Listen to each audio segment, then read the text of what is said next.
एस्तर क्यों थी? एस्तर एक मामूली स्त्री थी और एक मामूली यहूदी थी, लेकिन परमेश्वर के अनुग्रह और दया ने उसे क्या किया मालूम है? उसे रानी बना दिया। हालेलुया। रानी उसे बना दिया। जब चुनाव हुआ था तो एस्तर को ही चुना गया रानी के। प्रभु के लोगों, उस समय में हामान करके एक व्यक्ति रहता था और हामान जो था वो राजा का उच्च अधिकारी था। हामान, इस विषय में हम पढ़ेंगे। आइए हम कुछ शब्दों को पढ़ेंगे। इन बातों के बाद राजा क्षयश ने अगागी हमदाता के पुत्र हामान को उच्च पद दिया। हामान उच्च पद का था, ठीक है, आगे बढ़िएगा। और उसको महत्व देकर उसके लिए उसके साथी हाकिमों और सिंहासनों से ऊंचा सिंहासन ठहराया। राजा के सब कर्मचारी जो राजभवन के फाटक में रहते थे, वे हामान के सामने झुककर दंडवत करते। ओके, हामान के सामने क्या करते थे? झुककर दंडवत करते थे, ठीक है। अब ये राजा का उच्च अधिकारी था, तो राजा का उच्च अधिकारी हामान था और इसको क्या करते थे? लोग झुककर क्या करते थे? दंडवत करते थे। लेकिन एस्तर का चचेरे भाई यहूदी था, वो दंडवत नहीं करता था, क्योंकि यहूदी लोग परमेश्वर को छोड़कर और किसी व्यक्ति को दंडवत नहीं करते थे। हालेलुया। बात समझ रहे चर्च? तो इसी बात को लेकर हामान को बड़ी गुस्सा और क्रोध था कि एस्तर का जो चचेरा भाई है मुझे दंडवत नहीं करता। और इसी का क्रोध उसके अंदर, हामान के अंदर था। और हामान ने और इसी विषय में उसने सोचा कि अब हामान के साथ जितने यहूदी जातियों को हम क्या करेंगे? नाश कर देंगे, खत्म कर देंगे, क्योंकि उनके अंदर इतना क्रोध था। यह हामान राजा के पास जाता है और राजा के पास जाकर एक हस्ताक्षर करता है कि जो यहूदी जाति लोग हैं वो आपकी आज्ञा को मानते नहीं हैं, इसलिए राजा हमें वो अधिकार दे कि हम इन सब यहूदियों को हम कत्ल कर डाले, क्या बूढ़े क्या बच्चे सबों को हम क्या कर डाले? मार दिया जाए बोलकर आप उसे सिग्नेचर कर दे। और राजा ऐसा ही करता है, ना जांच करता ना सोच करता, कुछ नहीं करता। लेकिन राजा अब कहता है हामान को, एक काम कर, तू जैसे चाहता वैसे तू कर। और राजा ने क्या किया मालूम है? राजा कहा कि अब तू जा और सबों को तू क्या करना? यहूदियों को खत्म कर देना। और सबसे ज्यादा क्रोध हामान को किसके ऊपर था मालूम है? एस्तर के चचेरे भाई के ऊपर, क्योंकि वो कभी भी झुक कर दंडवत नहीं करता था। हालेलुया। अब बताइए चर्च, ये हामान जो था उच्च अधिकारी था और राजा उससे उच्च पदवी में था, लेकिन प्रभु के लोगों कभी भी इस हामान को प्रभु के लोगों दंडवत नहीं किया बोलकर एक व्यक्ति के लिए पूरा यहूदी जाति के ऊपर प्रॉब्लम आ गया। हालेलुया। उस समय में जब ये बात हुआ था तब एस्तर को रानी के पद में थी, पटरानी थी वो राजा की। और उस समय में ऐसा हुआ कि पढ़िए, उसी पहले महीने के 30वें दिन को राजा के लेखक बुलाए गए। हाँ। और हामान की आज्ञा के अनुसार घर जाकर एस्तर की किताब को पढ़िएगा, ठीक है, पढ़िए उसको। हामान के आज्ञा के अनुसार राजा के जितने अधिपति थे और सब प्रांतों के प्रधानों, जितने प्रांत के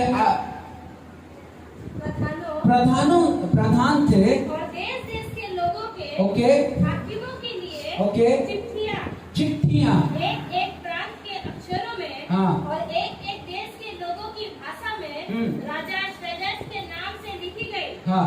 और उनमें राजा की अंगूठी की छाप लगाई गई। ओके, मोहर लग गया। कि अब यहूदियों को तुम क्या करना, कत्ल कर डालना है। क्या विषय में? एस्तर का चचेरे भाई नहीं झुकने के कारण। अब एक व्यक्ति के लिए उसका जो हामान क्रोधित था वो पूरा यहूदी जाति को खत्म करने के लिए था। Hallelujah, hallelujah. और आगे जब हम पढ़ेंगे, पढ़िएगा। राज्य के सब प्रांतों में हाँ। इस अक्षय की चिट्ठियां हरकारों के द्वारा भेजी गई कि एक ही दिन में अर्थात आदर नामक 12वें महीने के 13वें दिन को क्या जवान, क्या बूढ़ा, क्या स्त्री, क्या बालक, सब यहूदी मार डाले जाए। ओके, एक ही दिन में डेट भी घोषित हो गया, महीना भी घोषित हो गया, क्या बूढ़े, क्या बच्चे, क्या जवान, सब एक दिन में खत्म हो जाना चाहिए। अब उसमें सील भी लग गया, मोहर भी लग गया, आप इसे पलट नहीं सकते। हालेलुया। एक बार अगर आपके कागज में स्टाम्प लग जाता किसी चीज का तो कोई उसे रोक नहीं सकता, क्योंकि उसके ऊपर मोहर लग चुका है बोलकर। हालेलुया। तो उस समय में भी राजा ने अपने अंगूठी का मोहर लगा दिया कि हर यहूदी खत्म हो जाए बोलकर, हर यहूदी मर जाए बोलकर। हालेलुया। किसका चाल था? हामान का। हालेलुया, हामान का था। अब बताइए, यहूदी लोग जो दंडवत नहीं करते, या पाप था या गलती था? यहूदी का नियम था कि वो किसी के सामने झुकते नहीं, यहूदी लोग किसी के सामने दंडवत नहीं करते। क्या आप दंडवत करते हैं? दंडवत का मतलब लोगों के सामने नहीं, लेकिन बहुत सारे बातों में दंडवत है, बहुत सारे बातों में। हमारा शैतान के साथ लड़ाइयां हैं, झगड़ा है, लोगों के साथ नहीं। लेकिन प्रभु के लोगों, क्या आपके जीवन में हामान जैसे व्यक्ति एंटर मारता है क्या? क्या परमेश्वर को छोड़कर कभी कभी हम क्या करते हैं? परमेश्वर को छोड़कर कभी कभी हम और किसी चीजों के ऊपर हम दंडवत करते हैं। हालेलुया। क्या हम परमेश्वर को छोड़कर और किसी चीज के ऊपर दंडवत करते हैं? हाँ या ना? अभी मैं चिट्ठी निकालूंगा आपका तो बहुत सारा लिस्ट निकल जाएगा। हालेलुया। हाँ या ना? दंडवत करते कि नहीं? पहले परमेश्वर या काम? पहले परमेश्वर या नौकरी? पहले परमेश्वर या अपना परिवार? हाँ? पहला परमेश्वर या घूमने जाना? क्या परमेश्वर पहला या हमारा काम बाजार जाना? सब काम संडे का दिन आ जाता है, आता है कि नहीं? और ऐसा काम कभी कभी प्रार्थना के समय हमारे जीवन में आ जाता है, जब हम परमेश्वर को छोड़ और परमेश्वर के आज्ञा के उल्लंघन करने के द्वारा प्रभु के लोगों हम भी उस चीज में दंडवत करते हैं। हालेलुया। आप समझ रहे हैं? दंडवत सिर्फ दंडवत लोगों के सामने नहीं, लेकिन कभी कभी आज्ञाओं को तोड़ने के द्वारा हम शैतान के सामने हम दंडवत हो जाते हैं।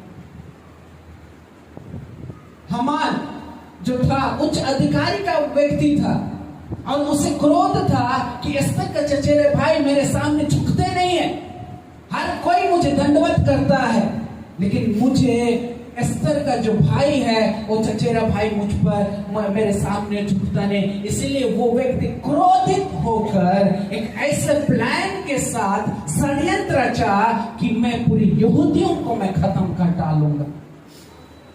हालेलुया। शैतान भी आपको ऐसा ही प्लान में फंसाने के लिए कितना बार सोचता है। हालेलुया। कई बार हम शैतान के जाल में फंस जाते हैं, कई बार लालच में, कई बार व्यभिचार में, कई बार प्रभु के लोगों उसके प्लान में हम कई बार गिर जाते हैं शैतान के। कई बार हमारे जीवन में अटैक्स होता है। आज हमारे जीवन में जो परिस्थितियां हैं वो शैतान हमारे जीवन में लाकर पटक नहीं दिया है, हम खुद उसके जिम्मेदार हैं। अगर आज हमारे बच्चे बिगड़े हैं तो प्रभु के लोगों हम खुद जिम्मेदार हैं। कलीसिया अगर उजड़ा पड़ा हुआ है तो उसका जिम्मेदार कलीसिया नहीं, पास्टर है। क्योंकि कहीं ना कहीं वो परमेश्वर की आज्ञा को तिरस्कार करते हुए वो अपनी इच्छा को प्रकट करने के द्वारा प्रभु के लोगों परमेश्वर के सामने दंडवत ना करके अपनी इच्छा के सामने वो दंडवत कर बैठा। लेकिन हम प्रभु के लोगों वो जिद्दखोर था। वो एक यहूदी को क्या, वो सारे यहूदी को खत्म कर देना चाहता था। परमेश्वर का अनुग्रह किसके ऊपर था? प्रभु के लोगों, ये बातें तभी हुआ जब एस्तर रानी बन चुकी थी। मतलब परमेश्वर को मालूम था कि यहूदी जाति अब मरने वाला है, खत्म होने वाला है। उससे पहले परमेश्वर ने एस्तर को रानी बनाकर रख दिया था। हालेलुया। आप क्या सोचते हैं? आपको मारने का पहले जो शैतान प्लान करता, उससे पहले परमेश्वर का प्लान आपके ऊपर बैठा रहता है। हालेलुया। आपको इसलिए तो बाइबल कहता है कोई भी हथियार तुम्हारे ऊपर प्रबल नहीं हो पाएगा। आज हमारे ऊपर प्रबलता क्यों हो पाता है? शैतान क्यों हमारे ऊपर चढ़ाई कर रहा है? क्योंकि हमने परमेश्वर की आज्ञा को ना माना।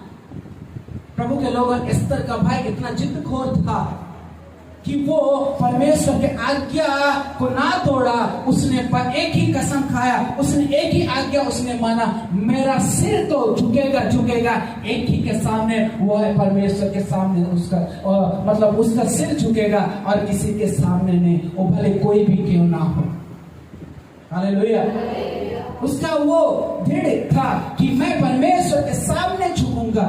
सिदेक विषय का अबेदनगो भी कहा था राजा को, हम तेरे बनाए हुए चीजों के ऊपर दंडवत नहीं करेंगे, नहीं तुझ पर, लेकिन परमेश्वर को हम दंडवत करेंगे। उसको छोड़ और किसी को दंडवत नहीं करेंगे। अच्छा, राजा भड़क गया और आग को 7 गुना भड़का दिया और अब कहा, अब भी समय है तेरे पास, मेरे बात मान ले, मेरे बातों को तू मान, तू बच जाएगा, तेरा प्राण बच जाएगा। प्रभु के लोगों, मारने वाला बड़ा नहीं है, बचाने वाला बड़ा है। हालेलुया। आज ऐसे बातों को खुदा देने जा रहा है आपके जीवन में, जो आपके जीवन को पलट कर रख देगा। आप चाहते हैं मेरे जीवन इतिहास बने, आज ऐसा वचन आपके जीवन में खुदा देने जा रहा है कि आपका जीवन इतिहास बन जाएगा आज। हालेलुया। आज आप जो निराशा में हैं, आज जो आप दुख में हैं, आज जो आप तकलीफ में हैं, प्रभु के लोगों, आज के बाद आपके जीवन को खुदा बदलने जा रहा है। आमीन। हालेलुया। तो ऐसे शांत ना बैठे, हम उल्लास के साथ और आनंद के साथ, खुशी के साथ बैठे, क्योंकि आज ऐसा भोजन हमारे लिए परमेश्वर देने जा रहा है जो आज हमारे जीवन को बदलने जा रहा है परमेश्वर। हालेलुया। Thank you Lord. इसलिए प्रभु के लोगों, आज अपने दिल को, अपने मन को, अपने हृदय को खोल कर बैठे कि आज प्रभु आपके वचनों को सुनकर मैं आज 30, 60 और 100 गुना फल लेकर आज यहाँ बोलकर। आमीन। लेकिन प्रभु के लोगों, आज आपके जीवन में दृढ़ निश्चय लेना पड़ेगा। एक निश्चय, एक जिस तरह प्रभु के लोगों 12 साल की स्त्री एक निर्णय ले चुकी थी कि मेरा परिस्थिति कैसे भी हो, इस भीड़ में जाकर यीशु के आंचल को मैं छू लूं, वैसे निर्णय आज आपके जीवन में होना है इसी वक्त। तब जाकर आज आप इतिहास को बना पाओगे। हालेलुया। मैंने कहा कि प्रभु के लोगों, मारने वाला से पहले परमेश्वर बचाने के लिए प्लान आपको रखा है। जब तक वो नहीं चाहेगा, तब तक आपके जीवन में मृत्यु छू नहीं सकती आपको। आमीन। लेकिन आपको दृढ़ निश्चय के साथ परमेश्वर के साथ ईमानदार होना पड़ेगा। आपने आज जो कुछ किया, इससे पहले किया, लेकिन आज के बाद आपका जीवन को बदलना पड़ेगा। आज आपने जीवन में जो कुछ किया, अरे आपने पिछल कर गिरा, कीचड़ में गिरा, पाप में गिरा, व्यभिचार में गिरा, छोड़कर आज एक निर्णय लीजिए कि प्रभु आज के बाद मेरे इन हरे उन हाथों को छोड़कर तेरे हाथों को आज मैं पकड़ने जा रहा हूं, और मैं आज के बाद प्रभु एक इतिहासकार बन जाऊं मैं आज। हालेलुया।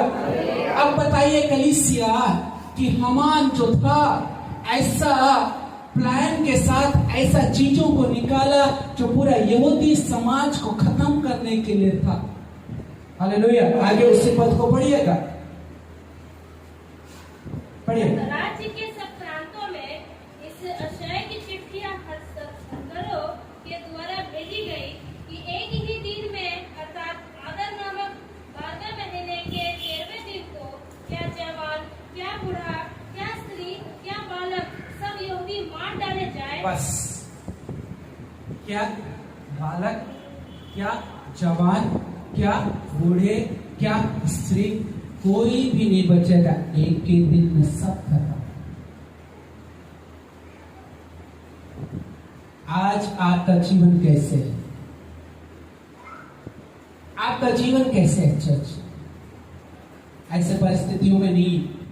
बाइबल कहता है तुम प्रार्थना में लगे रहो कि तुम परीक्षा में ना पढ़ो। आज हमारे जीवन में मुसीबत फंदा बनकर आता है, क्यों? क्योंकि हम प्रार्थना में नहीं है बोलकर। अगर प्रभु के लोगों, आपके जीवन में परीक्षा भी आ जाएगा, अगर आपका जीवन प्रार्थनाशील है तो याद रखेगा आपका जीवन से परीक्षा कब गायब हो जाएगा आपको पता नहीं चलेगा। Thank you Lord, hallelujah. चौथा पद को पढ़िएगा, चौथा पद को पढ़िए,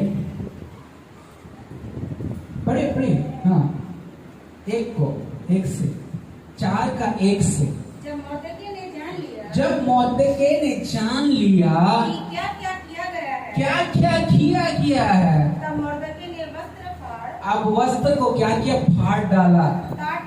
टाट पहना। ये मैंने कहा था, इसे टाट पहन लिया, उपवास कर, राख डालकर मध्य जाकर नगर के बीच में जाकर पूछे और दुख भरे शब्द से चिल्लाने लगा। दुख भरे शब्द से और ऊंचे शब्द से क्या करने लगा?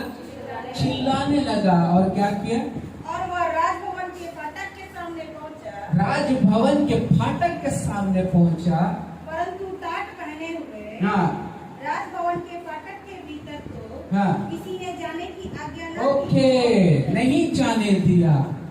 हालेलुया।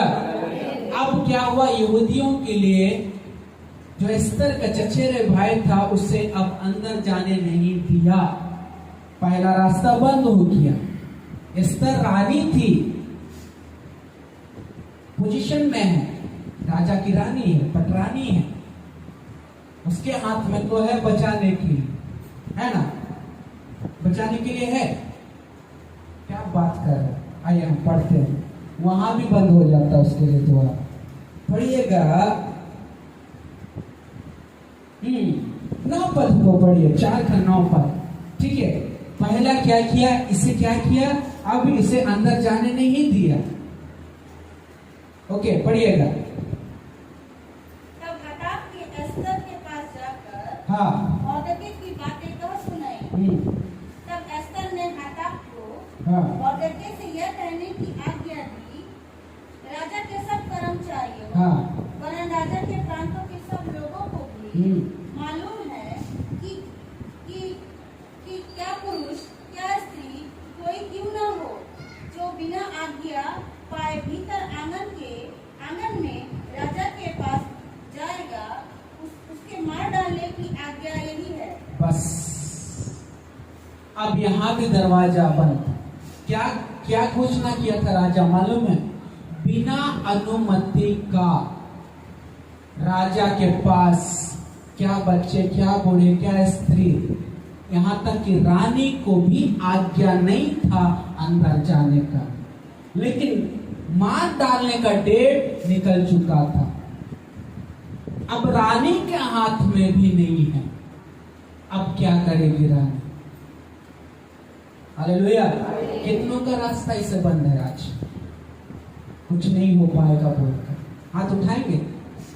चारों तरफ से कितनों का रास्ता बंद है, ऐसा कि मेरे जीवन में कुछ नहीं हो रहा और कुछ हो भी नहीं पाएगा बोलकर। सबका रास्ता खुला है, खुला है। एस्तर रानी होने के बावजूद भी उसके लिए दरवाजा बंद हो गया, क्योंकि राजा ने घोषणा कर चुका था कोई भी मेरे पास नहीं आना बिना अनुमति का। यहाँ तक कि रानी भी नहीं आ सकती। अगर आ गया भूल से तो उसका गर्दन पहले उड़ जाएगा, भले वो रानी क्यों ना हो। आज कितनों का जीवन में ऐसे बंद है? खुला है दरवाजा? नहीं खुला है दरवाजा। किसका जीवन में खुला है और क्या चीज के लिए खुला है? क्या आपके जीवन में जो खुदा का अनुग्रह, जो आशीष आपके जीवन में है या नहीं? साफ साफ बोलिएगा चर्च, क्योंकि आज के बाद वचन के सुनने के बाद आपके जीवन में एक इतिहास आप बनाने जा रहे हो। हालेलुया। वो कोई भी क्यों ना हो। अब एस्तर जो रानी थी उसका भी रास्ता बंद, दरवाजा बंद। हालेलुया। क्या मुमकिन था? वो रानी होने के बावजूद भी यहूदियों को नहीं बचा पा रही थी। अब जो एस्तर का चचेरे भाई था वो अब रोना और बिलखना था। पूरा यहूदी समाज में एक हलचल मच गया था कि हम निश्चय हम मरने वाले हैं। एस्तर रानी होने के बावजूद भी उसके हाथ में अब कुछ नहीं था। अब किसके हाथ में था? हालेलुया। वो परमेश्वर जो स्वर्ग में बैठा है उसी के हाथ में सब कुछ था। आमीन।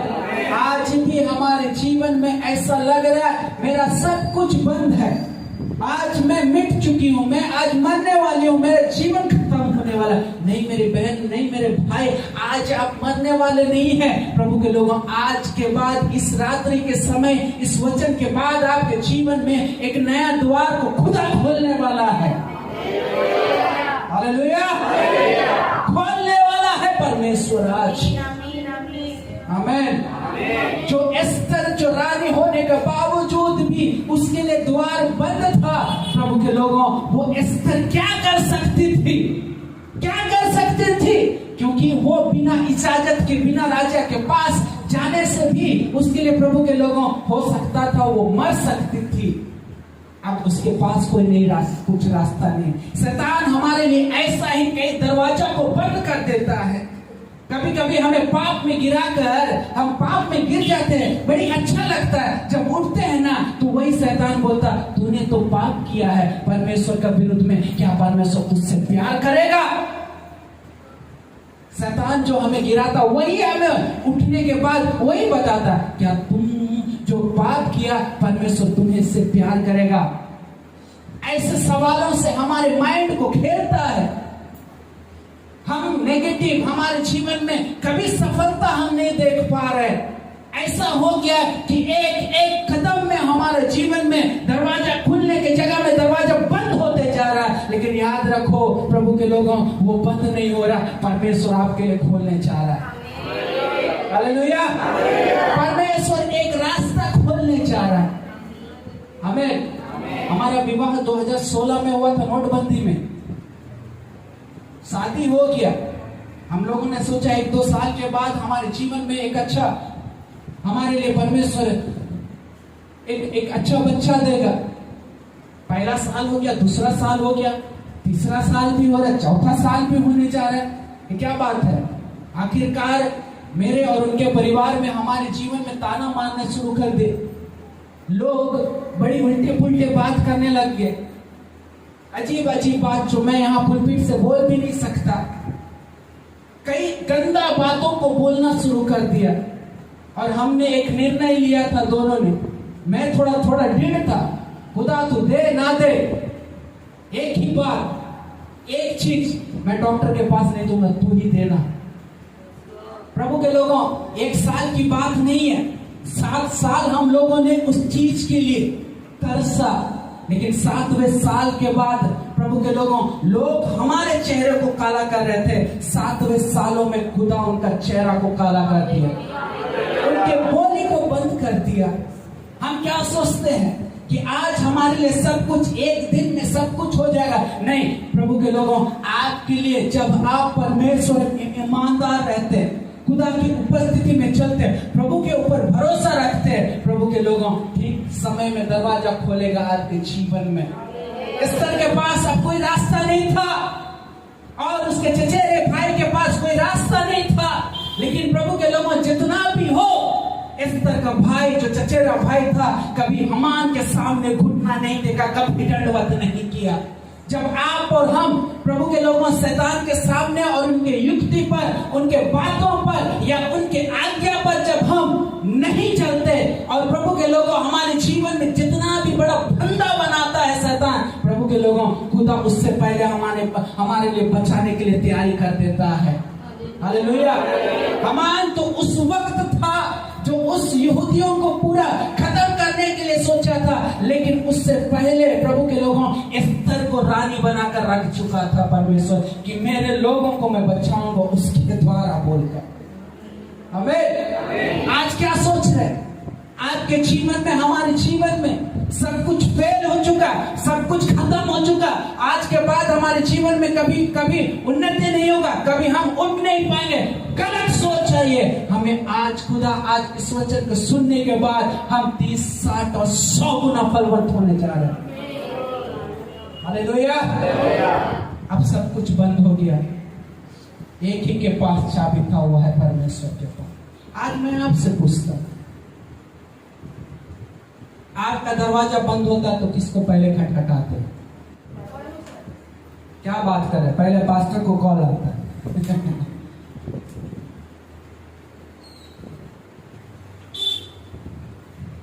सच है कि गलत है? अच्छी बात है, पास्टर को कॉल करना चाहिए। आपके साथ भी पास्टर प्रार्थना करें, मिलकर प्रार्थना करें। हालेलुया।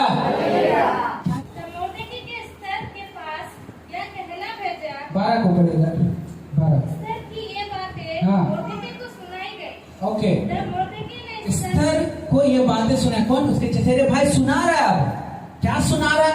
सुनो। तब मोर्देकै ने एस्तर के पास यह कहना भेजा, हाँ। तू मन ही मन यह विचार ना कर कि मैं ही राजभवन में रहने के कारण और सब यहूदियों में से बची रहूंगी। मतलब तू रानी है भैया, तू बच जाएगी। ये कभी भी तू अपने सोच में मत सोचना। आगे बढ़िए। क्योंकि जो तू इस समय चुपचाप रहे, इस समय तुमको चुपचाप नहीं रहना है, तो और किसी न किसी उपाय से हाँ। यहूदियों का छुटकारा और उद्धार हो जाएगा। हाँ। परंतु तू अपने पिता के घराने समेत नष्ट होगी। क्या जाने तुझे ऐसे ही कठिन समय के लिए राजपद मिल गया हो। अब उसके भाई बोल रहा है, यही तो समय था, तुम्हें परमेश्वर ने राजपद के लिए ठहराया है। यही समय था, यही समय है। आज हमको जो पोजीशन खुदा ने दिया है आपके जीवन में, किस लिए दिया? हाँ? किस लिए दिया? अगर एक पास्टर को पोजीशन दिया, पास्टरशिप का, एक प्रेयरफुल लीडर को किस लिए दिया? जो चर्च में जो अधिकारी है, जो चर्च में है, किस वजह से आपको पोजीशन मिला है? हाँ? ऐसे चुपचाप बैठने के लिए? एस्तर भी ऐसे ही सोच रहे थे, लेकिन उसके चचेरे भाई बोला, नहीं हो सकता है परमेश्वर तुझे रानी बनाने के लिए इसलिए रानी बनाया कि यहूदियों का तू उद्धार करे बोलकर। अरे तुम मसीह में इसलिए आया कि तुम्हारे जीवन में तुम्हारे लोग जो गैर मसीह है तुम्हारे परिवार में, उनको उद्धार में लाने के लिए तुझे मसीह बनाया, तुम्हें परमेश्वर ने चुना है। क्यों भूल जाते इन बातों को? क्योंकि हम चुने हुए वंश है, चुने हुए लोग हैं, हम प्रभु को जानते हैं, लेकिन हमारा कुटुंब, हमारा परिवार नहीं जानता। हमें परमेश्वर ने उद्धार दिया तो हम भी उसको उद्धार देना है। आगे बढ़िएगा। तब एस्तर ने मोर्देकै के पास, तब एस्तर ने उसके भाई चचेरे मोर्देकै के पास यह कहला भेजा, तू जाकर, ध्यान से सुनेगा, ध्यान से सुनेगा, बहुत मेन पिन पॉइंट में आ रहे हैं। हाँ, तू जाकर सुसान के सब यहूदियों को इकट्ठा कर। अब जो देश में सुसान, क्या नाम है? सुसान, उस देश में जाकर क्या करना? यहूदियों को इकट्ठा करना। ओके। और तुम सब मिलकर मेरे निमित्त उपवास करो। क्या करो? उपवास में चिकन, मटन, जो कुछ खाना है खाना। उपवास इसी को बोलते हैं, या फल खाना। उपवास का मतलब होता है कोई भी दाना तुम्हारे मुंह में नहीं जाना चाहिए। किसके निमित्त उपवास करने को कहा था? किसके? एस्तर के। एस्तर के लिए उपवास करने को कहा। आगे पढ़िएगा। 3 दिन रात 3 दिन और 3 रात ना तो कुछ खाओ तो ना तो तुम कुछ खाना और ना कुछ पियो। और पानी भी मत पीना 3 दिन 3 रात। ओके। मैं भी अपनी सहेलियों सहित अब एस्तर भी क्या की? अपने आप को वो भी तैयार कर ले। मैं भी अपने सहेलियों सहित उसी रीति उपवास करूंगी उसी रीति से मैं उपवास करूंगी। और ऐसा ही दशा में मैं नियत के विरुद्ध जो राजा ने नियम बनाया उसके विरुद्ध में राजा के पास भीतर मैं जाऊंगी। राजा के पास भीतर जाऊंगी। और यदि नष्ट हो गई और नष्ट हो गई तो हो गई। प्रभु के लोगों, अब बताइए, जो एस्तर ने डिसीजन लिया था वो सही था या गलत था? सही था। क्या किया? इतना बड़ा यहूदी जाति को बचाने के लिए एस्तर ने क्या घोषणा किया? उपवास। 3 दिन तक हम कुछ ना खाएंगे ना पिएंगे, 3 दिन 3 रात। ओके। और मैं राजा का आज्ञा को हम तोड़कर उसके सामने मैं जाऊंगी, भले मैं मर भी जाऊं। ये नेगेटिव बात बोली, ऐसा बात नहीं बोलना। ओके। नेगेटिव बातें नहीं बोलना।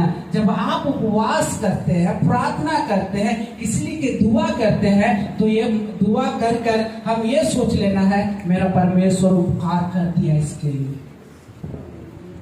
हालेलुया।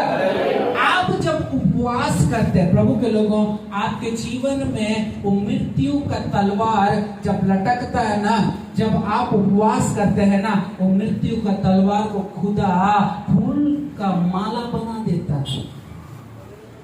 हालेलुया। आमीन इसलिए नहीं बोले सब लोग क्योंकि कभी तलवार लटका नहीं है। अब लटकेगा तभी आमीन बोलेंगे। हालेलुया।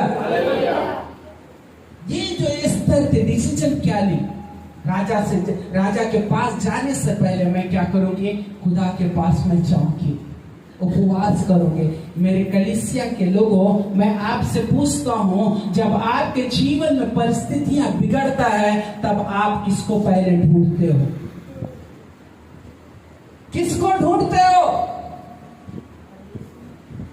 हाँ, देखा सही बोल रहा हूं।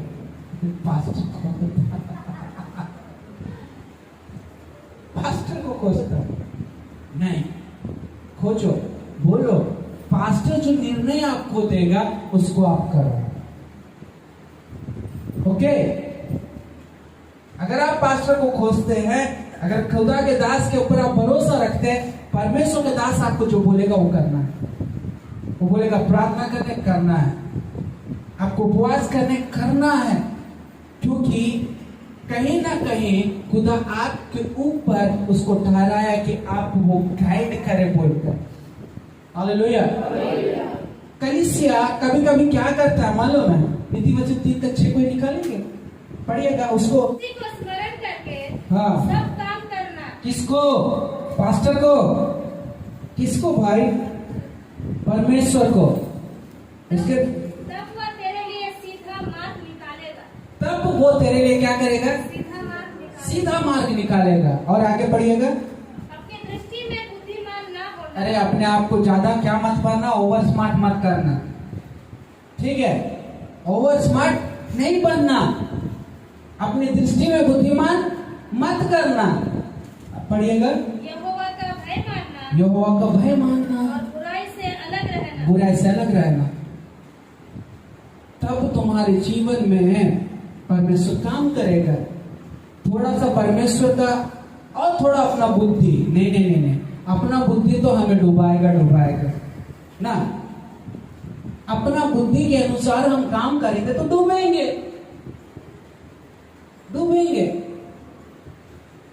लेकिन परमेश्वर की बुद्धि के अनुसार जब आप काम करोगे, प्रार्थना के साथ, उपवास के साथ, जब हम प्रार्थना करेंगे ना चर्च, क्या होगा मालूम है? परमेश्वर हमारे लिए सीधा मार्ग निकालेगा। हालेलुया। एस्तर के जीवन में क्या हुआ? उपवास तो वो कर चुकी थी। एक गवाही बताना चाहता हूं। एक बार एक नौजवान दंपति, विवाहित दंपतियां कलीसिया आए, आराधना किया, वचन सुने, प्रभु के नाम की महिमा की, प्रभु का जय जयकार की। वचन खत्म हुआ, प्रार्थना खत्म हुआ, हस्बैंड वाइफ पास्टर के पास आए और कहे, पास्टर जी मेरा बच्चा मर गया है, हम उसे घर का ताला लगा कर आए।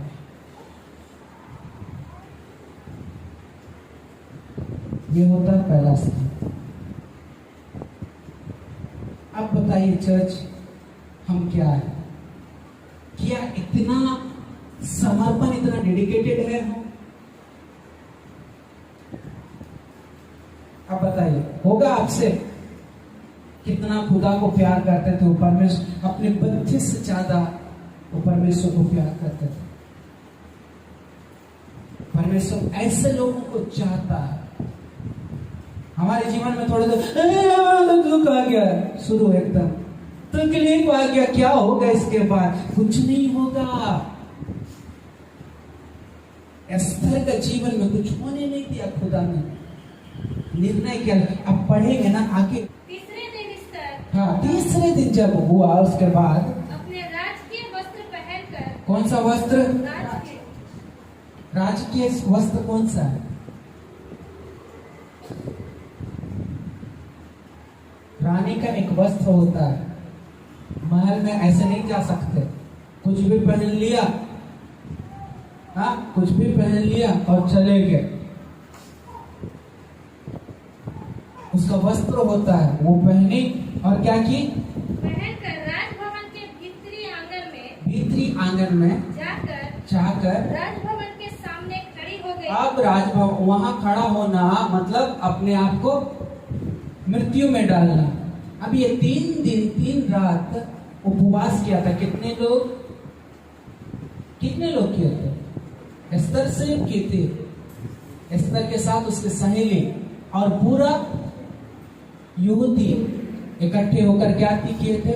उपवास किए थे। क्या विषय में?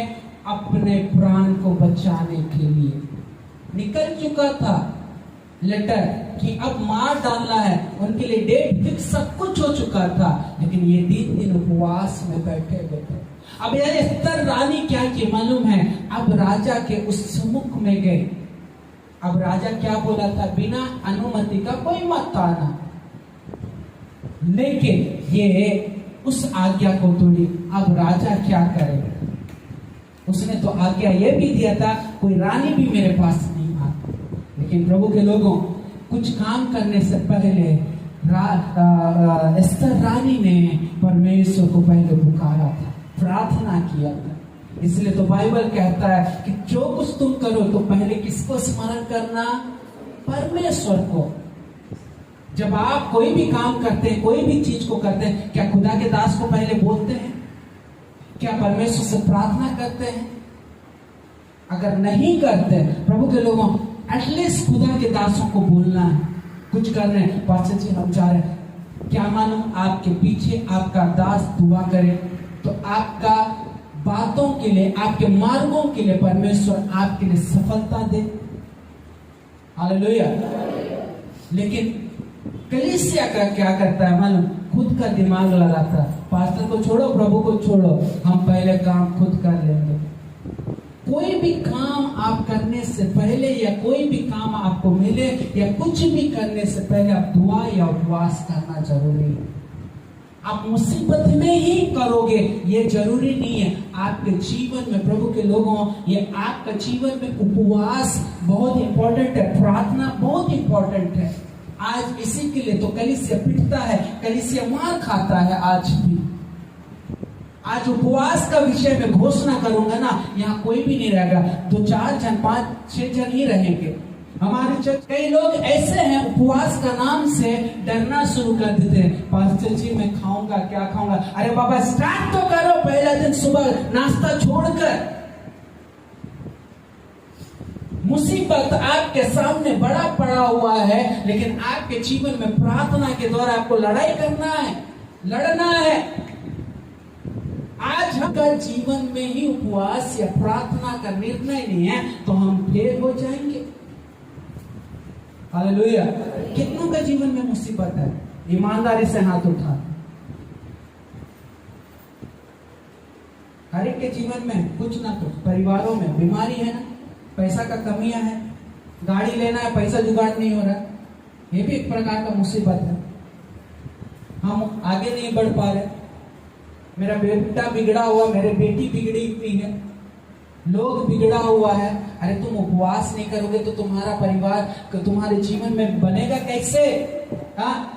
सरदर्द का आप दवा खा रहे हो, सरदर्द का दवा खा रहे हो, आपका जीवन में बीमारी बढ़ा है। आप कार लेने के लिए सोच रहे हैं और आपके पास है पैसा साइकिल का, तो कार मिलेगा क्या?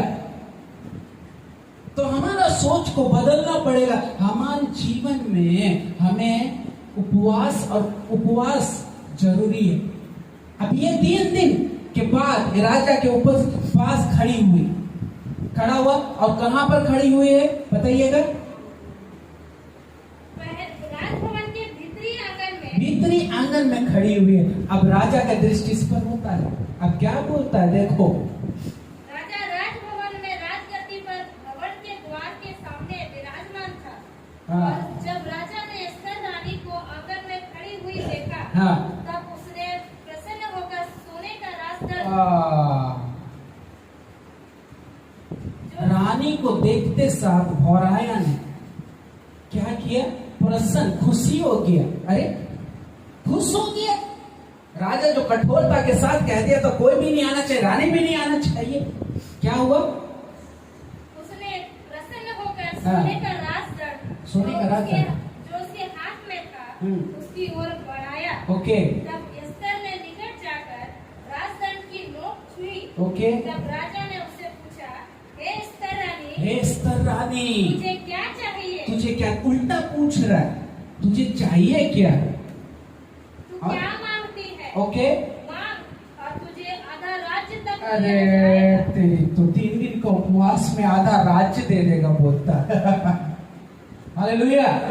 ऐसा ही परमेश्वर करता है। अब राजा जो कठोरता के साथ कहा था कि मैं कोई भी हो वो मार डाला जाए मेरे आंगन में आने, लेकिन इसका मन कैसे बदल गया? फिरौन का हृदय को परमेश्वर क्या कर रहा था? कठोर कर रहा है। अरे परमेश्वर का हाथ में सब कुछ है, वो दिल दरिया बना सकता, कठोर भी बना सकता। समझ रहे हैं चर्च? राजा के मन को इतना दिलदरिया कर दिया कि रानी एस्थर को कहने लगा, क्या मांगती है तू? उसके मन में ऐसा क्या बातें खुदा ने दे दिया कि मैं तुझे आधा राज्य में दे दूंगा। मतलब यहाँ उपवास प्रार्थना क्या हुआ? सुनवाई होगी।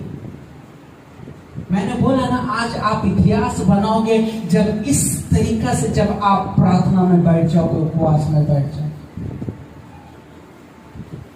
हालेलुया। जब आप दूसरों के ऊपर भरोसा छोड़कर परमेश्वर के ऊपर भरोसा करना अब करना शुरू कर दोगे ना, कि मैं दिन और रात खुदा के सामने में बैठूंगा, मुझे चाहिए तो चाहिए, वो करेगा आपके लिए। पास्टर जॉबी को कितने जन परिचय?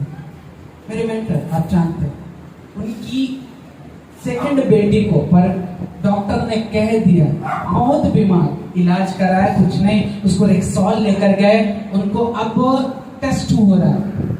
भाई भी सुनो भी है, उन्हीं उसी का कलीसिया का, हम भी थे उपवास प्रार्थना में 21 दिन का चल रहा था, और रेक्सॉल में कहा कि उसे वेलूर जाना पड़ेगा, वेलूर में उनको एंडोस्कोपी करना पड़ेगा, और एक वो जो टेस्ट है खतरनाक, उसमें प्राण भी जा सकता।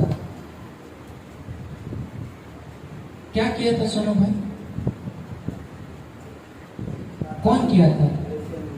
उनकी वाइफ 21 दिन तक ना दिन को खाई ना रात को खाई, 21 दिन तक, और हम थे उनके साथ, दुआ कर रहे थे। और उसकी बेटी इतनी सुन थी, मतलब क्या बोलेंगे, उदाहरण के लिए हंसिएगा मत, पोल्ट्री मुर्गी को देखें, कोई एक्टिव नहीं, एक जगह बैठ जाएगी तो बैठ जाएगी, एकदम एक्टिवनेस नहीं, क्योंकि उनके शरीर में कुछ भी नहीं, बीमारी से भरा, डॉक्टरों के पास सब कुछ इलाज कराया, कुछ नहीं मिला। उनकी जो मम्मी थी मेबल, पास्टर, हम तो कुछ और के लिए दुआ कर रहे थे, लेकिन उनकी मम्मी उनके लिए स्पेशली प्रार्थना की। 21 दिन तक न रात को खाई न दिन को खाई। 21 डेज उसने अन्य को हाथ में लगाए, पानी पी। उसकी बेटी का 7 दिन 8 दिन 9 दिन, जब 21 डेज के बाद भी वह वैसी ही दिखी मुझे। लेकिन जब प्रभु के लोगों 21 दिन के बाद ना, उनका जीवन को हम देख रहे थे, एक नया बछड़ा कैसे कूदता है, उनका जीवन में प्रभु के लोग हम देखे। और आज वो सबसे स्वस्थ बच्चे हैं। ये उपवास प्रार्थना, मलयाली लोग का एक तो खासियत क्या है मालूम है, वो बैठ जाएंगे तो बैठ जाएंगे जब तक उन्हें नहीं मिलता। हालेलुया। क्या चर्चा रेडी है बैठने के लिए उपवास में? हम कल से ही जा रहे हैं। मैं मजाक नहीं कर रहा, जोक नहीं कर रहा हूं। और आपका जीवन में उथल पुथल होना है, चर्च में कलीसिया में उथल पुथल, मुर्दा जिंदा होना है। हालेलुया। कितने लोग तैयार हैं? बस उतने ही जो प्रार्थना में बैठते, बाकी लोग का तो हाथ ही नहीं उठता। क्यों, क्या हुआ? लेकिन एक बार बताना चाहता हूं, कल से स्टार्ट होगा ना, वो परसों नरसों कब बंद होगा मुझे नहीं, जब तक वो चलते जाएगा। लेकिन बहुत ड्राइनेस हम देख चुके चर्च में, बहुत ड्राइनेस देखा मैं, अब मुझसे भी बर्दाश्त नहीं हो।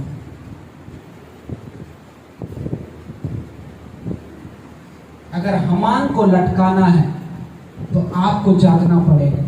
अगर शैतान को आपका जीवन से हटाना है, लटकाना है, तो आपको बैठना पड़ेगा प्रार्थना, उपवास। अब वो राजा बोलता है तुझे क्या चाहिए? अरे वो परमेश्वर जो है, मोदी का मन को बदल सकता है, उसके हाथ में सब कुछ। हम कितने ताकतवर हैं आपको नहीं मालूम। हम निकले किसके ऊपर भरोसा करके? मुझे वो व्यक्ति बचाएगा, मुझे ये व्यक्ति बचाएगा, वो व्यक्ति। अरे रूम में जाओ और बंद हो जाओ, और वो जो स्वर्ग में है पिता, उससे बातें करो, प्रॉब्लम को बताओ, और ऐसा वो हल करेगा किसी को भी पता नहीं चलेगा। हालेलुया। क्या हुआ देखिए, पढ़िएगा। एस्तर ने कहा, हाँ, यदि राजा को स्वीकार हो तो हाँ, आज हामान को साथ लेकर जो षड्यंत्र रचा था, हाँ, उस भोज में आए, हाँ, जो मैंने राजा के लिए तैयार किया है। हाँ। तब राजा ने आज्ञा दी, हामान को तुरंत ले आओ कि एस्तर का निमंत्रण ग्रहण किया बस जाए। जो हामान था, जो उच्च अधिकारी था, एस्तर ने बोला आप और हामान तो क्या चाहती है? राज्य चाहती है? नहीं, आप और हामान के लिए मैं भोज बनाना चाहती हूँ, खाना बनाना चाहती हूँ, आप आओ। ठीक है, हामान को बुलाया। बुलाने के बाद राजा ने उसे कहा कि अरे जो पटरानी है वो तुम्हें भोज में, और उसका क्या हो गया? भूल गया। रानी पर्सनली मुझे बुला रही है खाने के लिए, नेवता, वो आखिरी खाना था उसका, ठीक है, नेवता। और ये अपने दोस्तों के पास, अपनी पत्नी के पास जाकर कहने लगा, मुझे ना राजा के साथ मुझे खाना खाना है, और नेवता दी है कौन? रानी एस्तर, रानी। कभी कभी आप सोचते हैं ना अरे मैं दब रहा हूं, मर रहा हूं, सामने वाला जो दुश्मन है वो उठ रहा है। अरे मेरे भाई और मेरे बहनों, वो उठने दो ना। किसका हाथ में उठाना और किसका हाथ में गिराना आपको नहीं मालूम है क्या? हालेलुया। कौन उठाता है और कौन गिराता है आपको नहीं मालूम। हामान सोच रहा है अब मेरा, अब ये कहने लगा, फिर भी जो एस्तर का भाई, जो चचेरा भाई था, वो दंडवत नहीं किया। अब अपने दोस्तों से पूछने लगा क्या करूं। आप बोला 50 हाथ तो फांसी का फंदा बनाना इनके लिए, अब वहीं लटका देना। किसको? एस्तर के भाई को, क्योंकि उसको तो हो गया। प्रभु के लोगों, जब आप उपवास और प्रार्थना करते, परमेश्वर बुद्धि देता आपको कि आपका लड़ाई को कैसे लड़ा जाए बोलकर। वहां तुरंत एस्तर नहीं बोल दी कि हामान हमारे जातियों को और मुझे मारने के लिए प्लान बनाया है बोलकर, लेकिन उसे क्या किया? भोज में बुलाया। राजा, अगर आप मुझसे प्रसन्न हैं, मुझसे आप आनंदित है, तो आपके हामान और आप भोज में आइए, मेरी इच्छा को ही प्रकट करूंगा। हालेलुया। 7 पद को पढ़िएगा, घर जाकर पढ़िएगा। राजा और हामान, अब क्या हुआ? ये तो चला गया, नेवता से मिल गया। अब इससे क्या हुआ? राजा और जो हामान थे एस्तर रानी के भोज में आ गए। ओह, सज गया टेबल, बिरयानी। बोलो, शैतान का आखिरी खाना है। बोलो, किसके? शैतान का आखिरी खाना है, आपके जीवन से खत्म होने वाला है। क्यों मालूम है? वो सोच रहा है कि मैं इसे डुबा दिया, बर्बाद कर दिया। आप भी सोच रहे हैं कि मैं डूब गए, बर्बाद हो गए, लेकिन बीते हुए दिनों में जो आपने उपवास किया, प्रार्थना किया, वो बर्बाद हो गया? नहीं। उसे मालूम है कि मेरी बेटी कितने आंसुओं के साथ मेरे सामने घुटने टेकी है, कितने दुआ की है, कितने प्रार्थना की है, उसके व्यर्थ नहीं जाने दूंगा। आमीन। अरे बाबा, कलीसिया में बहुत सारे लोग हैं। कुछ लोग आते हैं दुआ, उपवास, प्रार्थना में, वो सोच रहे उनके जीवन में सबसे ज्यादा तकलीफ है। नहीं, आज के बाद उनके जीवन में खत्म करने जा रहा परमेश्वर। आमीन। हालेलुया। आज के बाद आपके जीवन में खुदा कुछ अलग करने जा रहा है। आपके जीवन को जो सताने वाले हैं, जो आपके जीवन को बिगाड़ने वाले हैं, आज कभी उनको नहीं देख पाएंगे यीशु के नाम से। Thank you Lord. पढ़िए। राजा ने दूसरे दिन दाख मधु पीते। अरे तेरी तो क्या चीज बोल दिया आपने। क्या पी रहा था? दाख मधु। वो क्या होता है? हम दाख रस पीते हैं, दाख मधु नहीं पीते हैं। हाँ, जो प्रभु भोज में देते हैं वो दाख रस होता है, दाख मधु नहीं होता। दाख मधु पिएंगे तो पास्टर को भी देख के आप बोलेंगे क्या चमार आया बोल। क्यों मालूम? दाख मधु में वो ताकत रखता है। बीवी भी चुड़ाई लगी उस टाइम में। दारू में वो है और बंदरी सुंदरी लगेगी। वाह रे वाह, दाग मधु का कमाल।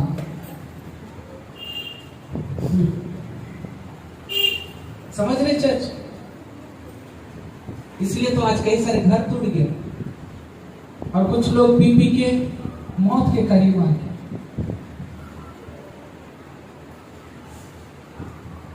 पढ़िएगा, क्या लिया? दाग मधु। राजा ने दूसरे दिन दाख मधु पीते पीते एस्तर से फिर पूछा, हाँ। हे एस्तर रानी, तेरा क्या निवेदन है? हाँ। वह पूरा किया जाएगा। अरे तेरे को पीने के बाद भी वो भूला नहीं। हाँ, पढ़िएगा। तू क्या मांगती है? मांग और आधा राज्य तक तुझे अरे दिया तेरे जाएगा। को पीने के बाद भी होश था राजा को। हाँ, जो होश में बोला और अभी होश में नहीं है, तू तुझसे दाख मधु पिया, फिर भी उसे याद है मैं तुझे आधा राज्य दे दूंगा बोलकर। अरे बाबा, खुदा किसी को याद दिलाता है ना, वो बेहोश भी रहेगा तो भी आपके लिए वो याद रखेगा।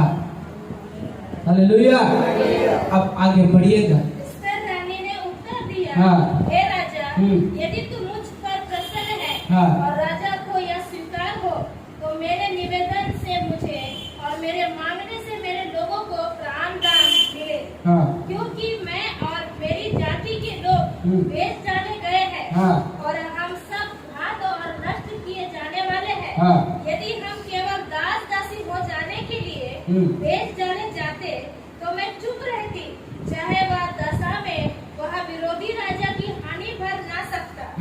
तब राजा ने एस्थर रानी से पूछा, वह कौन है और कहाँ है? बस ये अपना प्रस्ताव को रखे, तुरंत नहीं बोली वो, जाते साथ, लेकिन उसने भोज को खिला पिला कर राजा के सामने अपने दुख को प्रकट कर रही है।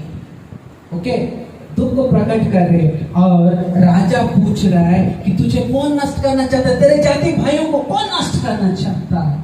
उसके बाद उसने पूछा कौन, तब क्या बोलते एस्थर, देखिए सुनिएगा। जिसने ऐसा करने का निश्चय किया है। ओके, एस्थर ने उत्तर दिया, हाँ। वह विरोधी और शत्रु यही दुष्ट हामान है। यही दुष्ट हामान है। पढ़िएगा।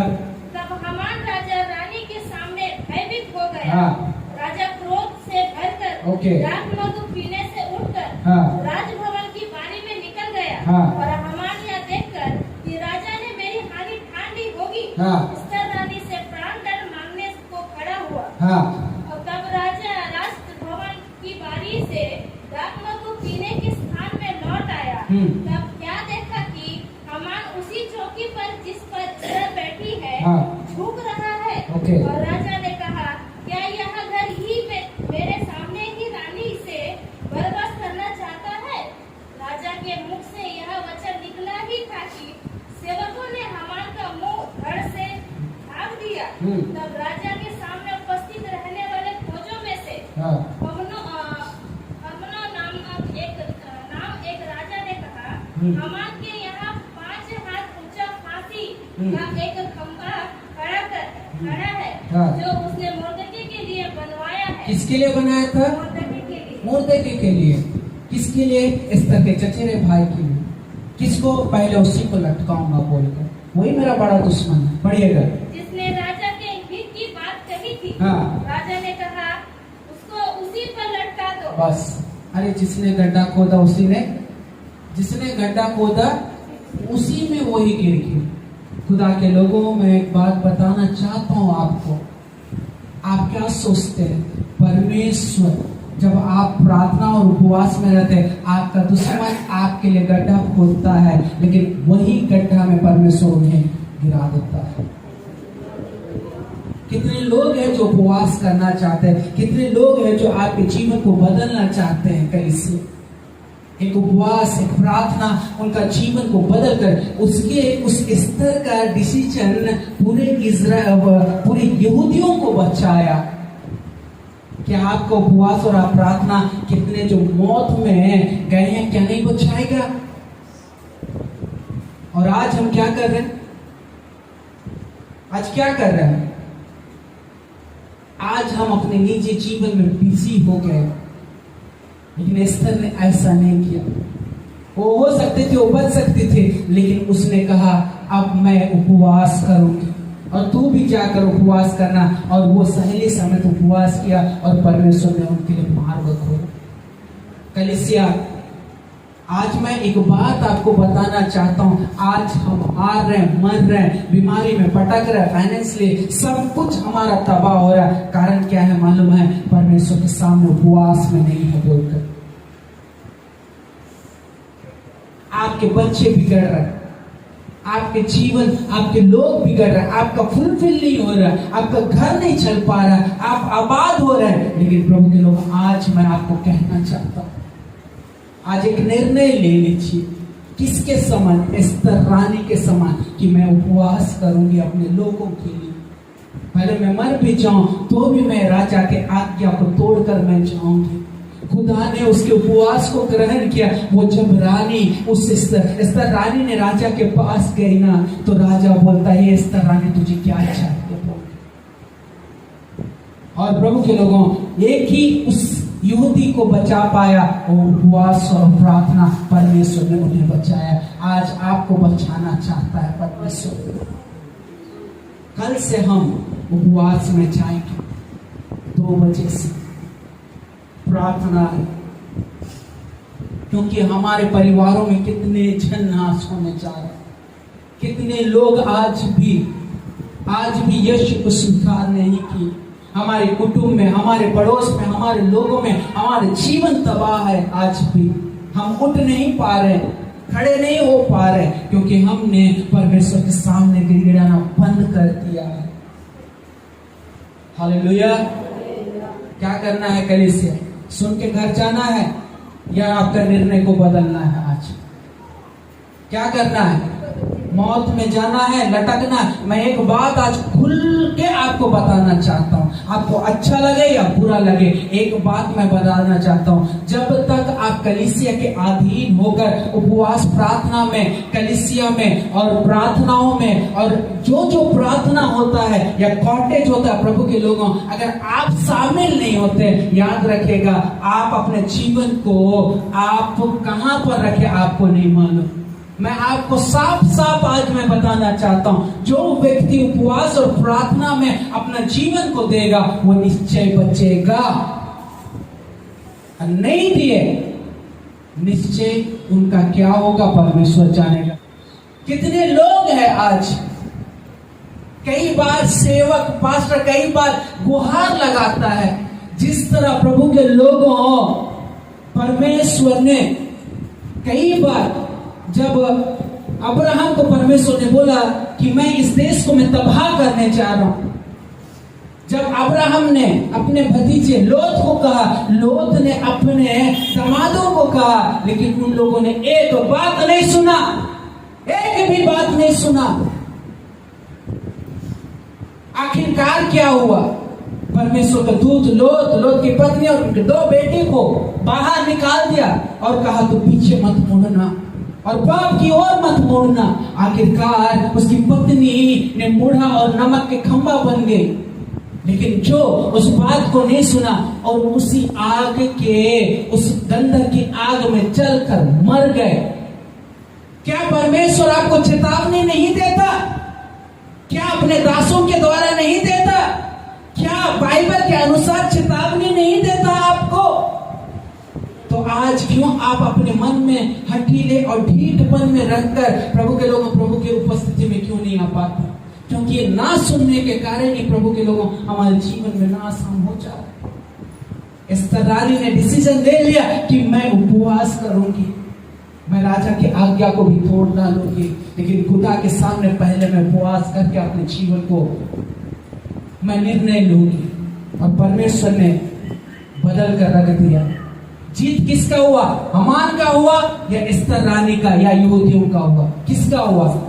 एस्तर रानी यहूदियों का हुआ। हालेलुया। इसलिए कलीसिया हम अपना जीवन को प्रभु को दे। ऐसा नहीं होता जिस तरीका से हम आ रहे, संडे आते पास्टर से प्रार्थना करवाते, पानी प्रार्थना करवाते, तेल प्रार्थना करवाते, नहीं, ऐसा नहीं होता है। आपको भी उस प्रार्थना में